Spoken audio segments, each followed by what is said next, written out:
अब आता है हमारा स्फेरिकल कोऑर्डिनेट सिस्टम।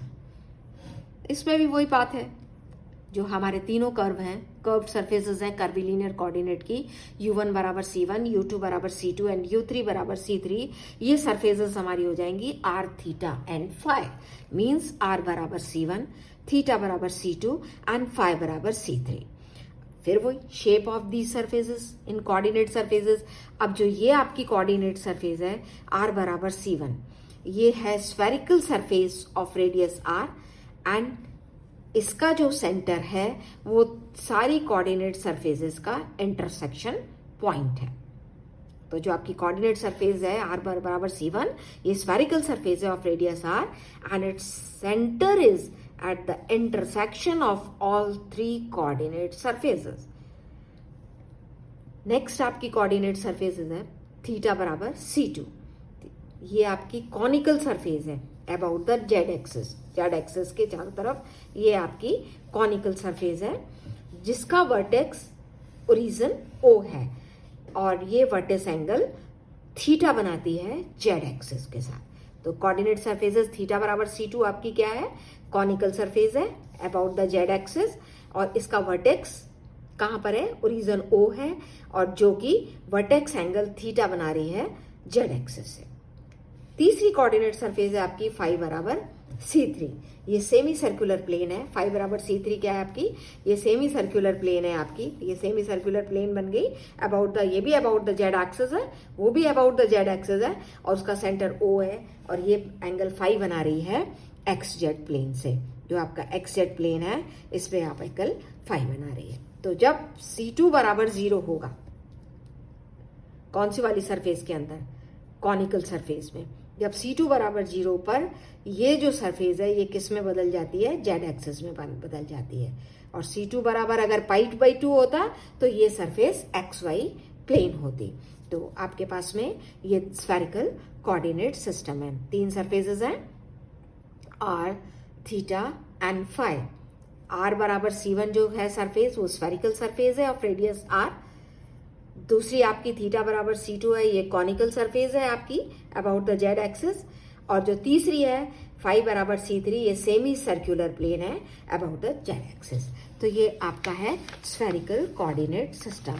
अब हम वापस वही लेते हैं, हमको कोऑर्डिनेट सिस्टम को वही ट्रांसफॉर्म करना है कार्टेशियन को स्फेरिकल में या स्फेरिकल को कार्टेशियन में।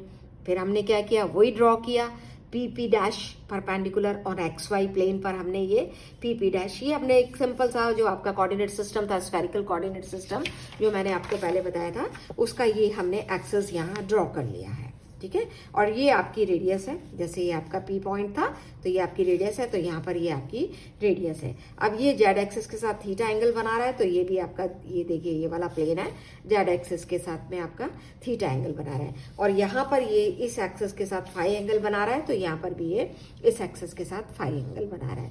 तो आपका P कोई आपका जो ये पॉइंट है, इस P पॉइंट पर हमने ये देखा कि मान लीजिए इस पोजीशन P पॉइंट पर कार्टेशियन कोऑर्डिनेट अगर आपके XYZ है, इस पॉइंट पर अगर आपके कार्टेशियन कोऑर्डिनेट XYZ है तो पोलर कोऑर्डिनेट मान लीजिए आपके क्या है, spherical coordinate sorry, R, theta and phi.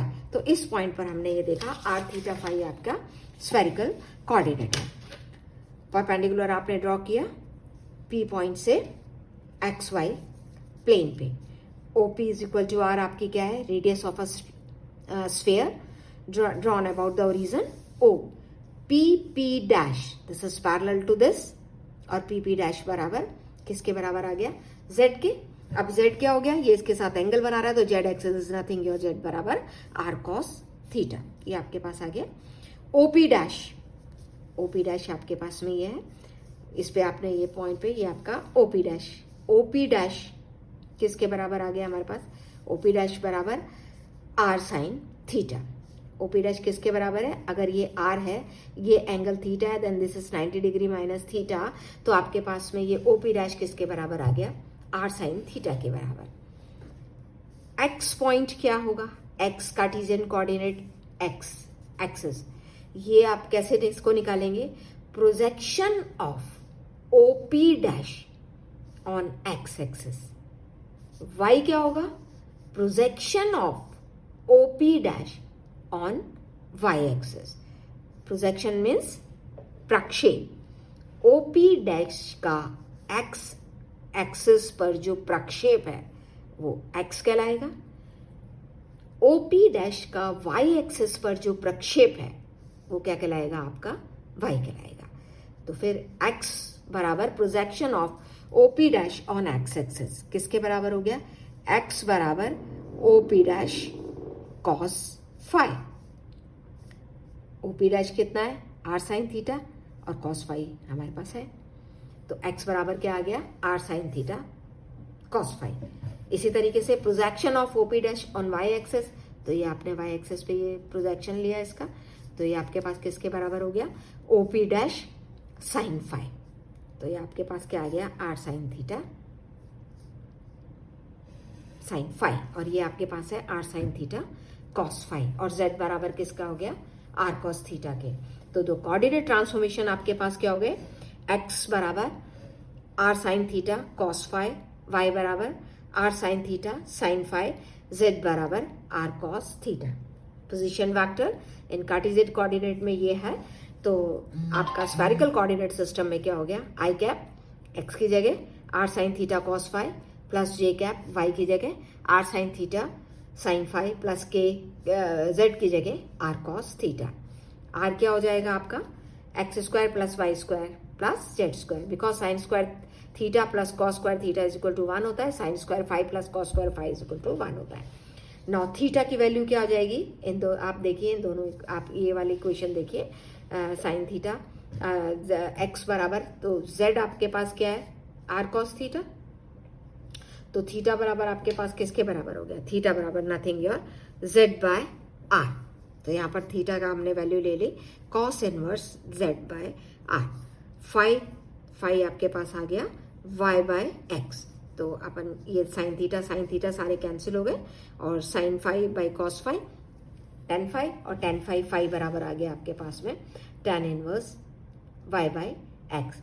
और थीटा बराबर किसके आ गया? कॉस थीटा की वैल्यू हमें निकालनी है, तो जेड बाय आर, क्योंकि जेड बराबर आर कॉस थीटा, तो कॉस थीटा बराबर क्या हो गया? Z by are. आर आपके पास क्या? Under root of X square plus Y square plus Z, तो थीटा बराबर कॉस इनवर्स ये हो गया। तो आपके कोऑर्डिनेट्स क्या बन गए? आर थीटा फाई, आर हो गया आपका under root of X square plus Y square plus Z square, theta हो गया cos inverse Z by under root X square plus Y square plus Z square, and phi आपके पास हो गया tan inverse Y by X. अब फिर वही चीज़ें हमें करनी है, ट्रांसफॉर्मेशन फ्रॉम स्फेरिकल कार्टेशियन सब हम देख चुके हैं। आर है वो हो गया ये X R sine theta cos phi, theta है Y R sine theta sine phi, और फाई आपका जेड है आर कॉस थीटा। कार्टेशियन भी हम चेंज कार्टेशियन को स्फेरिकल में कर चुके हैं, जो एक्स है वो आर है दिस वन, जो वाई है वो थीटा है cos inverse of Z by this, और जेड बराबर phi tan inverse Y by. पिछले टॉपिक्स की तरह इसमें भी हमें वही बेस फैक्टर निकालना है। तो along the axis of spherical coordinate base factor क्या हो जाएंगे? B R E R cap H R, B theta E theta H theta, B phi E phi H phi, E R E theta E phi, ये सारे आपके unit factors हैं along the axis of spherical coordinate, and H R H theta ये phi इनके corresponding scale factor है, और ये सारे बेस फैक्टर है। तो बी आर डेवा आर बाई डेवा are.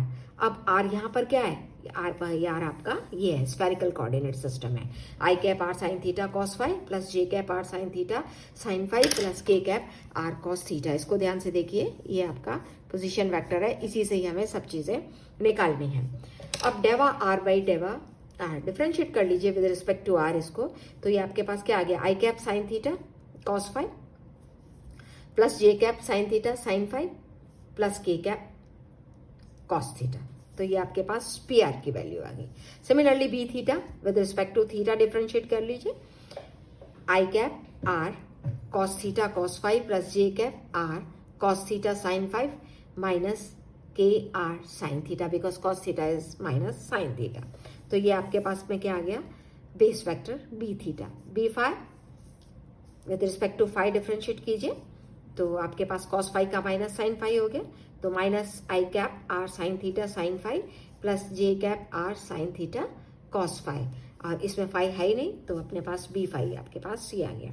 Scale factor magnitude of H R तो मैग्नीट्यूड ऑफ बी आर, तो मैग्नीट्यूड ऑफ बी आर आपके पास क्या हो गया, I cap sine theta cos five plus J cap sine theta sine five plus K cap cos theta. आप इसको करेंगे तो अगेन साइन स्क्वायर थीटा आपके पास है, कॉस स्क्वायर थीटा और साइन फाइव 1 हो जाएगा, साइन स्क्वायर थीटा कॉमन आ जाएगा, कॉस स्क्वायर थीटा के साथ ऐड करेंगे तो ये सारा मिलके आपके पास 1 आ गया। तो एच आर किसके बराबर हो गया, 1 का। एच थीटा इसका मैग्नीट्यूड आया आपके पास में, आई कैप आर कॉमन ले लीजिए इसमें, और बाकी का वैल्यू नेचुरली 1 आएगा, तो इसमें क्या आ गया आपके पास में 1। एच फाइव स्केल फैक्टर आपके पास ये चीज़ है, इसका मैग्नीट्यूड ले लीजिए, और इसका मैग्नीट्यूड आपके पास क्या है, आई आर साइन थीटा, तो आप देखिए आर साइन थीटा दोनों में कॉमन आ गया, sine square five cos square five 1 हो जाएगा, तो इसका क्या हो गया आर साइन थीटा। तो इसके scale factor spherical coordinate system में क्या है, एच आर आपका 1 हो गया, एच थीटा आपका आर हो गया, एंड एच फाइव आपका क्या हो गया आर साइन थीटा। इसी तरीके से इसके आप यूनिट वेक्टर भी निकाल सकते हैं, H R H theta H five की वैल्यू रखे, तो E R cap now your H R बराबर 1 है, तो ये हो गया आपका I cap sine theta cos five plus J cap sine theta sine five plus K cap cos theta. E theta H theta की वैल्यू आर है, अब इन सब में आर कॉमन है, कैंसिल हो गया, बचा क्या I cap cos theta cos five plus J cap cos theta sine five minus K cap sine theta. Similarly E five में भी आपके पास क्या है, आर साइन थीटा है, E five cap R sine theta के बराबर है, आर साइन थीटा ये रहा, आर साइन थीटा ये रहा, दोनों कैंसिल हो गए, तो आपके पास क्या बचा minus I cap sign five plus J cap cos five. तो ये आपके स्फेरिकल कोऑर्डिनेट सिस्टम में यूनिट वेक्टर्स हो गए जो कि हमें करना है। तो ये सब आपका curvilinear coordinate system, spherical coordinate system, cylindrical coordinate system, उनके कन्वर्जन्स, उनके बेस वेक्टर्स और उनके स्केल फैक्टर, जो भी कुछ हम निकालना चाहें, अब आप इसमें कोई भी वैल्यू वो आपको दे, चाहे आप इसका ग्रेडियंट निकालना चाहें, चाहे आप इसका डाइवर्जेंस निकालना चाहें, चाहे आप इसका वेक्टर निकालना चाहें, तो इन कोऑर्डिनेट की सहायता से आप सब कुछ निकाल सकते हैं। ठीक है, अब इसका एक छोटा सा टॉपिक और बचा है, उसको भी हम खत्म कर देते हैं, वो है जैकोबियन। जैकोबियन क्या है कि if two quantities x and y are function of two independent variable quantities, मतलब दो क्वांटिटी हमने x y ली है और जो किसी स्वतंत्र क्वांटिटीज का फंक्शन है u एंड v, और वो हमने क्वांटिटीज कौन सी ली है, u एंड v ली है, तो x भी फंक्शन ऑफ uv होगा और y भी फंक्शन ऑफ uv होगा।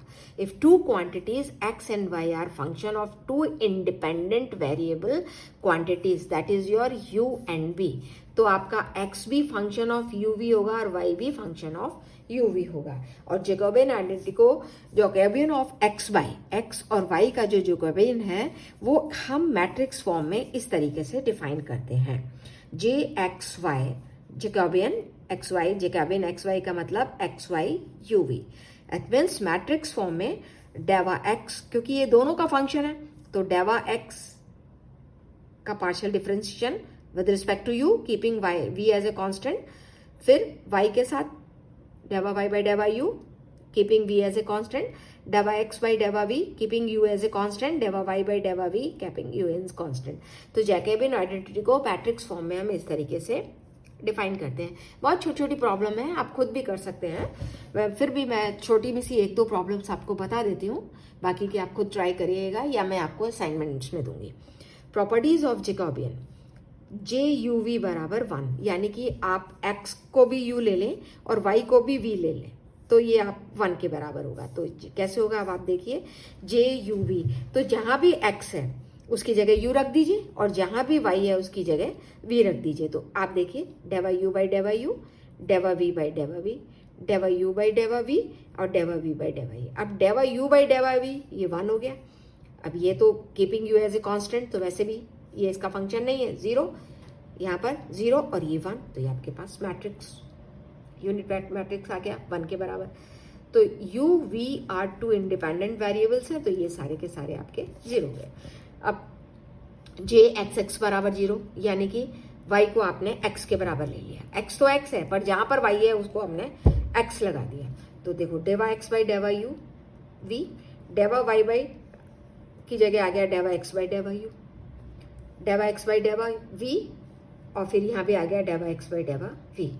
तो अगर हम इसको करें तो दिस माइनस दिस, डेवा एक्स बाई डेवा U keeping V as a constant into डेवा एक्स बाई डेवा V keeping U as a constant minus डेवा X by डेवा वी यू एंड डेवा एक्स बाई डेवा यू वी, 0 के बराबर आ गया। तो ये आपके हो गया। इसी तरीके से आप ये भी प्रूव कर सकते हैं J K X is equal to 0 where K is constant. वैसे ही x की जगह k ले लीजिए और y की जगह x ले लीजिए और आप निकाल लीजिए।